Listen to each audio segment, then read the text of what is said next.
questions for Selisse, so there are microphones around the room again, so please ask away. Raise your hand and then just say your name, who you where you're from, and your question.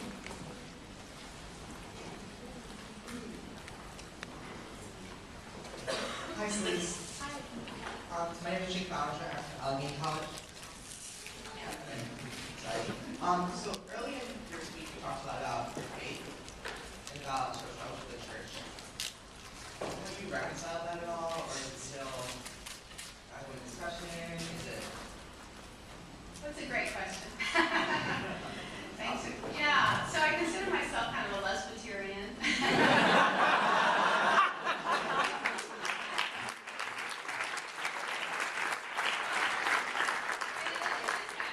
Because, you know, that time in seminaries, after I did come out and start sluts, a little group of us, you know, continued to work to change the church, and I just kept sort of envisioning this time in my life when the church would finally make a decision to go, you know, for justice, thank you, and that we'd all be dancing in the streets, and it took a long time, it was 20 years, and it was just a year ago, I think, maybe a year and a half ago, and I got the call from a good friend, Jamie Spar, who's still fighting a good fight in her retirement, and she said, guess what, you know, at first they're going to let Presbyterians decide, and I was like, okay, thanks. You know, I'm just not that, you know, I'm just not that involved in it anymore. But I feel like, you know, I think Mona was saying earlier that when, you know, the door, that famous quote about the door being closed, a window opens, or whatever, you know, blah, blah, blah. But I just, you know, the thought of being a minister in a church, first of all, that would hire me would be a very tiny little progressive church, you know, and I would have, that versus what I'm able to do now, you know, being able to go around the country and around the globe talking about LGBT workplace equality is so different. So I'm thrilled with what I'm doing, which is not really answering your question. But anyway, I did go through the UCC ordination for a little while, and then at a certain point, just considered myself kind of post-Christian. I just so appreciate the values I learned from Christianity, but I don't really consider myself Christian anymore, and so it's hard to get ordained. And they call UCC Unitarians. What do they call it? Unitarians considering Christ, I guess. But anyway, so I thought about being a Unitarian, and anyway, but I still have a lot of spirituality in my life, and I go to Buddhist sittings every now and then, and I'm not really a church person anymore. But thanks for your question.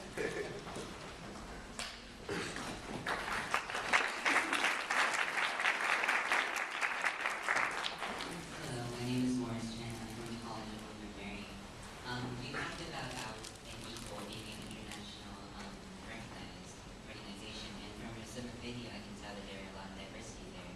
So my question is, what countries and what international region is at equal mainly breaking with or focusing? Thanks for the question. We started getting international participation at our annual summit in about 2003, and it was primarily, you know, because we have multinational companies represented there, and so they wanted to, lots of companies wanted to bring their folks from other parts of the world to the conference, and so people started mostly from Europe, but from UK and France and Italy and other, and Denmark and other European countries started coming first. We have more Latin American countries that are coming now. And there's all, you know, there's a few people from Asia.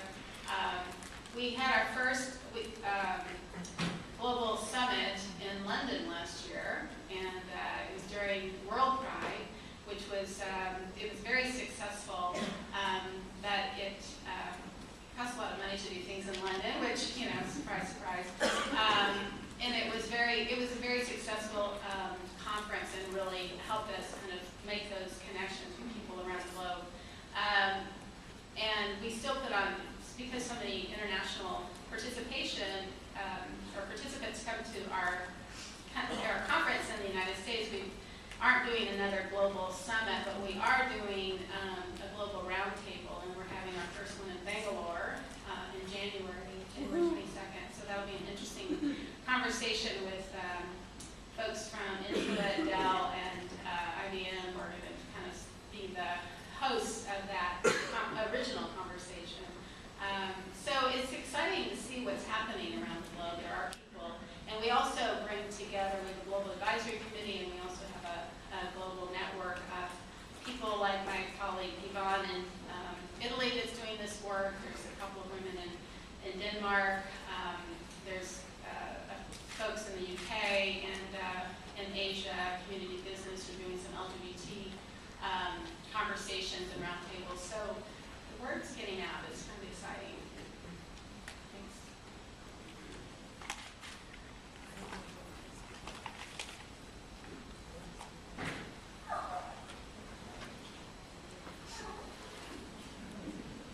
Hi, my name is Tia. Hello? Hello. Hey,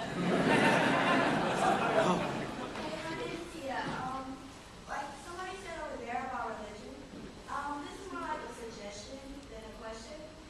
People I know still want to be in their religion, but they don't fit in where, they go to church or any church. But I was thinking like y'all could start like a LGBTQ church, like to make them feel welcome, because they feel left out in like normal churches.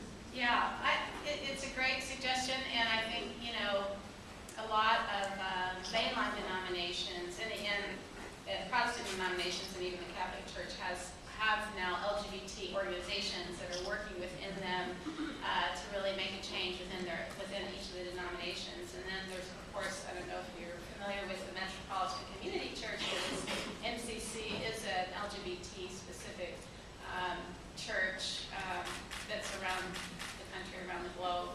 So I think it's a great suggestion, but it's an interesting, ongoing conversation whether you make the change within where you are. I think it's true for the faith community as well as for the workplace, that you have to decide if it's a welcoming place, and if it's not, are you going to be the one that helps change it? And if you're not up for that, then you need to find a welcoming place.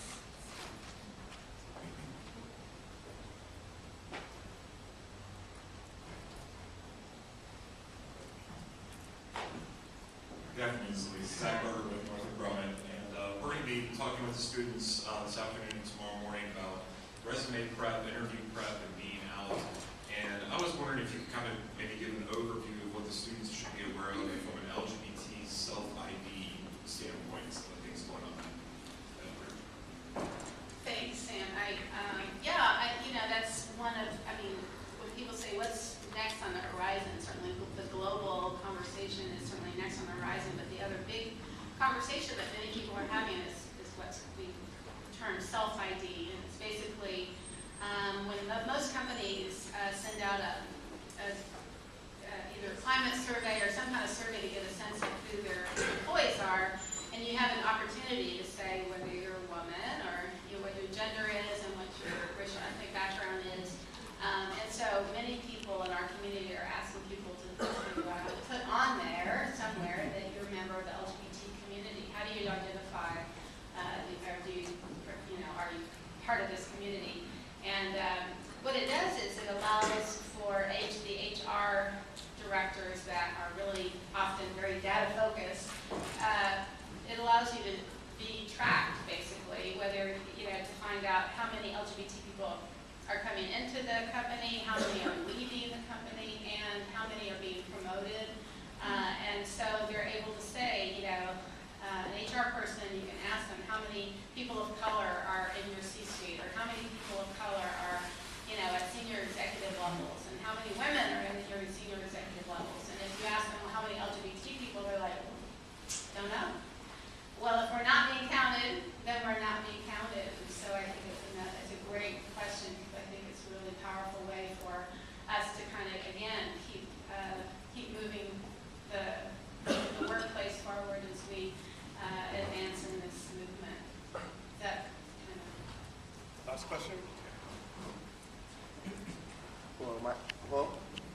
name is Jacob Martinez. I'm from Northern Illinois University, and one of my best friends is a heterosexual male. I struggled with the whole situation with whether I believe in Christianity. It's like two sides of a fence. It's like, do you want to believe in something that you believe is right, or go on the other side and believe in something that it's like, you know, the Christian church, it's just the way they view, you know, sexual genders and orientations. It's just, I don't think it's right. How do you go about talking to a friend that has like this? Because I view his view with like homosexuality and gender is just disgusting. Like, how do you go about like trying to educate him? Because his family is just so biased, and it's just like, it kills me.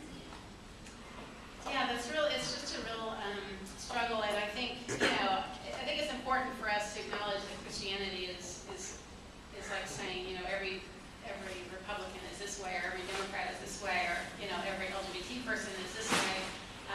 Obviously, you know, there are very anti-gay Christian churches, and there's very pro-LGBT and pro-gay Christian churches, and people are trying to figure all of that out. So there's lots of, you know, books that have been written. There's lots of resources, and you know, because if the faith is so important to somebody, sometimes it's really important for them to visit an NCC church and realize, okay, we're still worshiping the same God, and oh, by the way, I'm not surrounded by homophobes. In fact, I'm surrounded by LGBT people.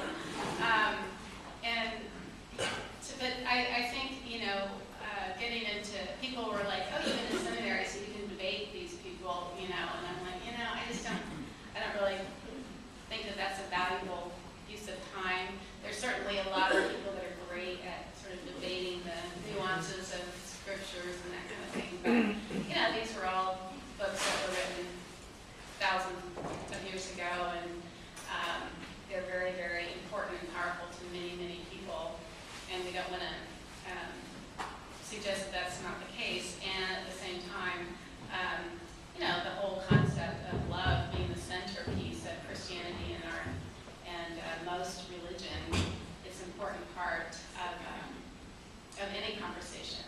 And I think, you know, for being able to talk about the LGBT community, I think so many people automatically think of the word sex because it's about sexual orientation. But I think, you know, it's really about love. And I think we're a pro-love community. And we need to remind people that we're pro-love and start from that.